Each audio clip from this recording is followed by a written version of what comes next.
Depot. Please give it up for Patrick.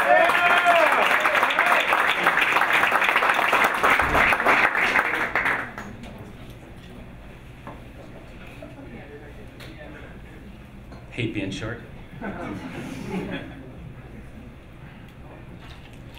How's everyone doing today? Good. So I'm biracial, and not black and American white, I'm Norwegian white. And you know, growing up being black and white, I've had to learn that things that I like to do for fun translates very differently depending on who I was asking. Now, I've shark dived, bungee jumped, and occasionally go snowboarding. To my black friends, that usually translates as crazy stuff white people do. I also really find Tyler Perry movies really funny. To my white friends, that usually translates as Tyler who movies? And isn't that the one with Will Smith? No, Will Smith is not the only black actor in America, guys. So when we go out, I always make sure to recommend something that black and white guys both love. Going out to find a white woman. But you know, one of the best things is that growing up, I had a choice on one of the most important decisions that you have in middle school. What lunch table to sit at. You know, being biracial, you know, I could pick, you know, the goths or the skaters, the jocks, the preppy kids, or the black table. Now personally, I chose the black table because we are really connected and we're pretty good at sports. I can promise you that no one in that school will burn more calories than me playing chess. And for those of you that think that being the only black kid in school is bad, try being a black Norwegian in Norway.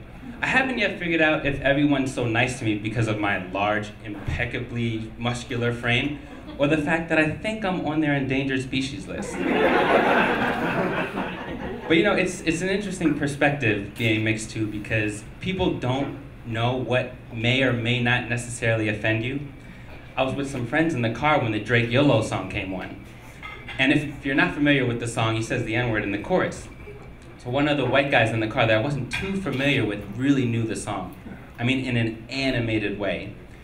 The chorus comes on, and I guess he still wasn't sure of himself because it sounded like he had a stroke midway through the sentence, midway through the chorus. Sounded a little like, "You are really Noto, you only live once, that's the motto, YOLO." He said it so funny, I pretended not to hear him so he'd say it again. "You already know though, you only live once, that's the motto, YOLO."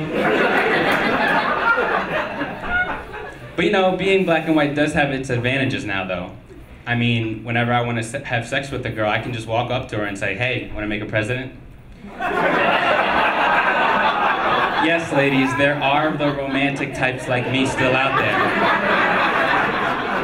Speaking of romantic, I met my girlfriend at a college bar. We've been together for over 2 years, and I can say I'm probably never going to leave her. Because as it turns out, 100% of women don't find it attractive when a man has to stand on his toes in order to buy them a drink. Good thing I was wearing boots that day when we first met to give me that extra inch, and every day since I've seen her for the past 2 years. But probably one of the best things about being multiracial is you can be any race that you want that will benefit you at any given time. College application, African American. Thanks, affirmative action.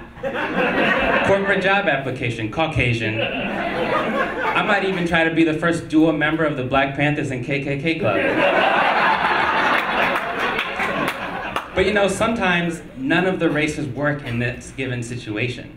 Now, I believe that in an attempt to empower ourselves and be creative and different, sometimes we all lose our way. Black people, a way to empower ourselves isn't to pull our pants down and adopt a clothing style that was used to signify to inmates that the back door is open. See, what we're doing is we're taking one of the good perceptions of us about how we're packing and telling people that this is what we're using it for. White people, I don't really get this whole skinny jeans fad. I know that when I say I want to get in a girl's pants, I don't mean that I actually want to put them on. And now they actually have something called skinny jeans. I saw the commercial about it the other day. I thought it was actually geared towards women until I saw the slogan. The most safest natural way to having your very own personal vasectomy. And I'm Patrick, thank you all for your time.